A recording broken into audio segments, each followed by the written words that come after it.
Basically, the patella not move straight, it is move on lateral and superior, inferior and medial. Clear one. It subluxed any direction, it affects the function of quadriceps.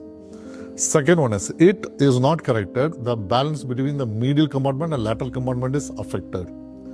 The third one is, please don't teach isometric exercise, because of the isometric leads to subluxation of patella. What type of exercise should be avoided? Like squatting with the weight and stair climbing, stair down is avoided for a few days. More focusing to cycling and free exercise, walking with a slow speed. It works amazingly. How I can K stabilize? K tape, patella ring, it all helping you maintain the patella in this position. The good to know, this is most important in musculoskeletal sports injuries, but we are neglecting this portion in knee joint. And clinicians are totally neglecting the patella is the most important.